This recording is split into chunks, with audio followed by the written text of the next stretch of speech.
Welcome back to the Fourth Way Podcast. In the last couple years, since having become convinced of Christian anarchism, it's been really interesting to me that my ears have perked up to hear anarchy being talked about quite a lot. But it's almost exclusively talked about in a very particular way. And you should probably notice this too when I mention it, but I constantly hear on the news or from other people or as I'm reading various books, just talking about something leading to anarchy or, something bad happening and anarchy would ensue. And this idea of anarchy and anarchism is always put in this really negative light to mean very specifically that chaos or disorder would come about. So, of course, it's always a bad thing when you talk about anarchy or when you hear anarchy talked about. And it's almost always in the context of the dissolution of governmental power or governmental structure. The main assumption here, of course, is very Hobbesian, right? Like this idea of the Leviathan, the need for a very strong governmental structure in order to keep chaos at bay. It is strong, violent power that is able to subdue all of these other more base, lesser people from developing into unstructured, chaotic anarchy. And sure, the Leviathan might produce a lot of violence and not so good things in and of itself, but overall, that violence that it does is what keeps order and structure and an even greater violence of anarchy at bay. So by the Leviathan defining this idea of anarchy, it essentially defines anarchy as the loss or absence of itself. So power says, hey, look, if you're missing me, this is what you're going to get, this anarchy. Now that right there seems to be a little bit of a conflict of interest, where you have the group in power telling you that this other thing, which is them being unseated from power, is this horrible, terrible monster. Hobbes himself is telling you that there's this monstrous Leviathan that's ruling over you, but hey, you should want that monstrous Leviathan ruling over you because the alternative would be worse. And that's a huge conflict of interest for those in power to kind of say that you need them to remain in power. Now, they might not be wrong about it. Hobbes might be perfectly right, but there should be a whole lot of questioning going on rather than what is kind of standard today and through a lot of history, which is the assumption that, yeah, they're right. We do need this Leviathan. Because of this conflict of interest, we should really take a much deeper look at whether or not anarchy is what people tell us that it is. It reminds me a bit of the movie Rapunzel. You can tell I have kids. But Rapunzel is, at least the more modern Disney version of it, you've got Rapunzel who is stuck up in this tower because this person who calls herself her mother says, hey, look, you can't go out in the world. Like, there's all this that could hurt you and that could hurt you, and it's not what you think it is. Like, you need to stay stuck up in this tower. And this mother, so-called mother, is really her kidnapper. And she's somebody who stole her a long time ago when she was a baby because Rapunzel had this power to, help her stay youthful or whatnot. And so the mother who has the power and who is controlling Rapunzel tells her how bad the outside is and how bad it would be to not be under her control. And there's the great song you should look up. I'll try to link in the show notes. But the mother's talking about how when Rapunzel tries to assert herself, she's like, "Oh, Rapunzel knows best," right? And then in the end, the mother says, "No, mother knows best." And I think it's a great picture of this idea of anarchy and how it gets thrown around by those in power. Government knows best. Leviathan knows best, right? Telling you that the outside world without them would really be anarchy, would be chaos and disorder. What should give you some extra pause here is if you know the last 100 or so years of U.S. history, if you've listened to our propaganda season, if you've listened to our season on government, you have gotten glimpses of how the U.S. handles things. A great book to see this would also be called, I think it's Overthrow. I forget the guy who wrote it, Stephen something. I think it starts with a K. Anyway, I'll put that in the show notes. But you can see that over the years, the U.S. has overthrown a whole lot of governments. And most of them were communist or socialistic. And lots of great examples of this, lots in South and Central America with Guatemala, Nicaragua, Chile. And then you've got places like Iran or Cuba.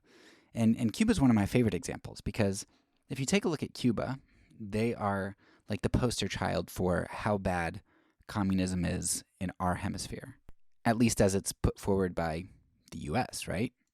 Cuba is really poor, and they don't have the freedoms that we have, and they don't have the elections like we have. It's just not a good place, right? Well, you start looking into Cuba, and you realize that they were on the side of some positive justice things, like fighting for various African countries trying to get rights, while the U.S. was supporting apartheid South Africa. You take a look, and they've got a whole lot of doctors. Their healthcare is actually pretty good. Their literacy rate is really high. Their life expectancy is pretty good, and their infant mortality and mother mortality. Like, man, I'd expect them to be a whole lot worse if communism was as bad as they say it is. And then you figure out that why it is the way that it is, that the U.S. took control of Cuba in the late 1800s, early 1900s. They took advantage of them. They stole land from them. They were disadvantaging them. And then they installed a dictator there, a U.S.-backed dictator who was horrible, which forced a revolution. You've got Castro there. And Castro is a smart guy. And he looks around and he sees all of these other countries that have ousted the U.S.-supported vicious dictator and tried to get rights for their people, for the poor people. What ends up happening to those leaders? They get assassinated one way or the other. And so he sees all of this going on, and he's like, we basically, we can't let other groups, dissenting groups, have like free speech and stuff. We have to kind of be fairly isolated. And because I don't want to get assassinated, because I know how the U.S. works. And so because of the U.S. and all of their actions, it kind of pushes them to be more reclusive, and it pushes him to be more violent, or maybe more repressive than he probably otherwise would have been. And in fact, it's come to light that there were, I forget the number, but it's like 600 proposed ideas to assassinate Fidel Castro. There's a book on it, I believe. I haven't read it, but there's some articles and books that talk about all the different ways the CIA had planned to kill Castro. So of course he's going to be reclusive, and of course they're going to be isolated. But then on top of that, what does the U.S. do? They don't let there be free trade. They have various embargoes and things on Cuba, something to the extent of like any ship that docks there and trades with Cuba cannot trade with the U.S. for like 6 months or a year or something to that extent. And so you look at all the embargoes and the things that the U.S. has against Cuba, and, well, if you're on an island and you can't trade with people because then they wouldn't be able to trade with the U.S., well, of course they're not going to trade with you. And if you have to be fearful of the U.S. fomenting coups because they've done it in tens of other places, they assassinate leaders all the time, like, of course you're going to create a state like Cuba is. And so for as horrible as the U.S. has been, Cuba is doing pretty darn well in a lot of various metrics, despite U.S. negative influence. But what the U.S. does is they say, see, look, that's what communism gets you. That's what socialism gets you. So when it comes to alternative forms of government and such, you should have zero faith in what the U.S. Leaders tell you about how viable other forms are. Because all of these other smaller countries, which nobody's as big as the U.S. in terms of influence and power and money, like all of these other smaller countries that try to form their governments, they don't do them in a test tube. They do them in light of who the U.S. is and all the ways that the U.S. bullies people, either through violence, coups, assassinations, but also, as we've talked about before, through as exemplified in the book Confessions of an Economic Hitman, how they manipulate them economically. There's a great quote, I forget, I think it's in season 9 on government, but talking about the United States, one of the earlier episodes but where Thomas Jefferson has this quote where he talks about what they're going to do to the Native Americans and how they're going to basically economically manhandle them and undercut them through various policies and things to essentially force them to hand over their land. The point is, you just can't trust what governments, what empires are going to tell you about other forms of governments or what the world would look like if they didn't exist, because they want you to think that you need them. It's in the interest of power to get you to fear alternatives. They want to present to you false choices, and they want you to fear others. So, I've been thinking, what if the government is not the dam holding back chaos like they want you to think?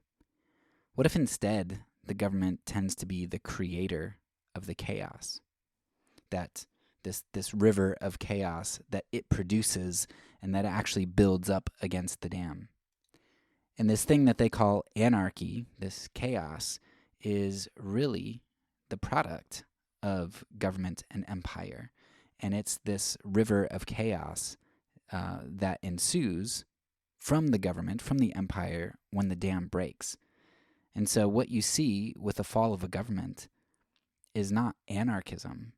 It's the product that has been held back for so long by the dam. And what is this dam? Well, the dam, like we've seen before, is these bread and circuses, right? The government figuring out how to provide for needs to keep people appeased and how to keep people distracted to keep them appeased. Talked about how in Proudhon's book, What is Property, he talks about the Romans and how what they would do is if there were people who were unhappy, they try to appease them with bread and circuses. And if that doesn't work, then you go to wars, because then you can provide by taking from other people, by enslaving other people. And that's essentially what the U.S. has done. That's what empires do, not just the U.S., but what empires do. Whoever's in power at the moment, they are going to end up taking from other people. The U.S. has conquered lots of different territories, and it used to be through land, but in the last 50 to 100 years, that has come through economic leashing. And what's going to happen when the U.S. falls? What happens when empire falls? Horrible things. Chaos ensues, right? You get all the people who are used to having leisure, used to having luxuries, used to having power, who all of a sudden don't. And they end up grabbing at power, and they end up trying to take it. And they do the only thing that the empire has taught them to do, which is to use violent force and to just claw their way. And so this violent power, this violent government, this empire teaches people that that's how you kind of handle things. And when the structure that it does provide collapses because people see through it for what it truly is, or it, like the sun, expends all of its energy, all of its social capital, all of its financial capital, and it runs dry, it creates a black hole. And that is a black hole of its own creation, not this bugaboo anarchy that is coming in and taking over. But true anarchism, the one that Ellul and others would advocate, is more of a mutual power. It's not this power over, like a government is, this leviathan that grasps at power and tries to lord that over other people. It's more of a mutual power, true anarchism anyway. It's kind of like a playground.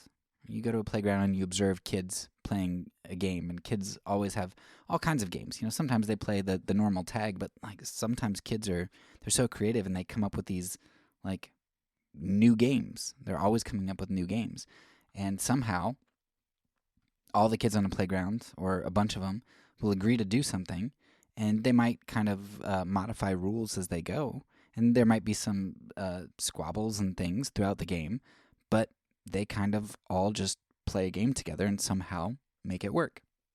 And sometimes a kid gets bored with the game, or sometimes a kid doesn't like the rules or thinks it's unfair, and that kid leaves that group and just goes and plays on the slide instead of running around with the other kids, or goes and plays on the swing. And that's fine, because they don't have to all play the game the same way. They can do their own things, and they can group if they want to, or they don't have to. It's free association. Everybody has mutual dignity, mutual rights, and can freely associate with who they want to, or choose to not associate with anybody. Now, of course, I recognize that we don't live in an ideal world. Things could probably be sort of like The Walking Dead. Some people are going to group up, and some groups are going to recognize that, hey, we're bigger than other groups, and we can just take stuff. And so you can get groups that try to lord power over others and create violence and that kind of thing. And then that group maybe gets big enough and strong enough, and it calls itself a government. I mean, isn't that essentially what governments are? Just a bunch of warlords and other people who've domineered others and decided that they're big enough to be able to call themselves a government, and they can do that because they're big enough to fight off other domineering groups that call themselves governments. I mean, by the logic of modern government, by the logic of the modern U.S., right? These big, powerful groups, these leviathans that provide structure and order, that legitimizes things like drug cartels. I mean, they're pretty huge at this point in time. It legitimizes warlords like Afghani warlords. Some of their territories are significant. I don't know how big you have to be considered a government by U.S. standards, but you've got places like Andorra and whatnot that are pretty small. And we see that the U.S. empires are no different. We know the horrors of the British Empire. We know the horrors of the U.S. Empire. Again, if you've listened to our season on government and propaganda, all the horrible things. I mean, the 19th century, the 20th century was one of the worst for the U.S. in terms of the atrocities that we are responsible for. From slavery and native extermination in the 19th century to genocides and coups and the supporting of rebel groups that have just slaughtered so many people, there are tens of millions of lives on U.S. hands in the last 200 years alone. So the idea of mutual power, mutual dignity, all of that anarchism truly is that ideal? Sure. But is thinking that your government is going to be beneficent, thinking that your government is going to avoid atrocity, thinking that your government that sees itself as a leviathan, that spends so much money on the military, that sees violence as power, do you think it's a little bit idealistic to think that they're not going to be producers of chaos? Of course they are.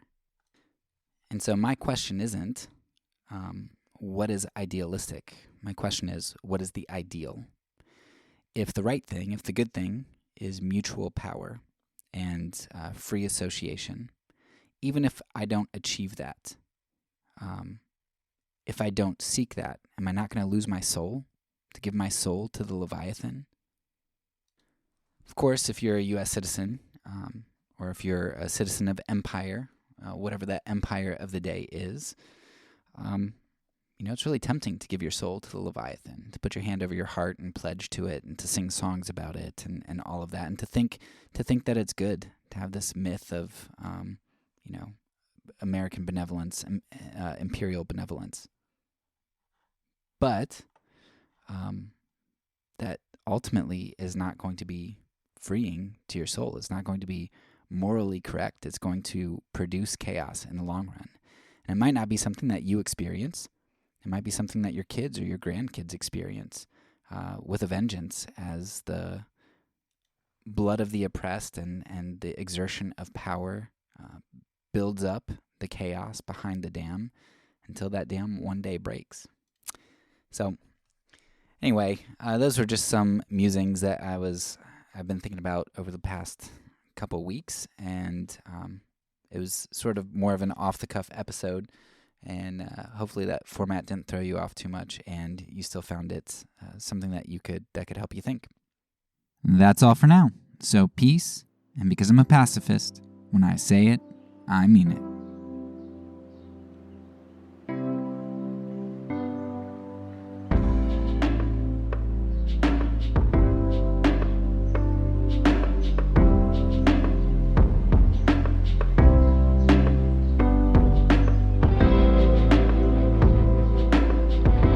This podcast is a part of the Kingdom Outpost Network. Please check out the links below to find other great podcasts and content related to nonviolence and kingdom living.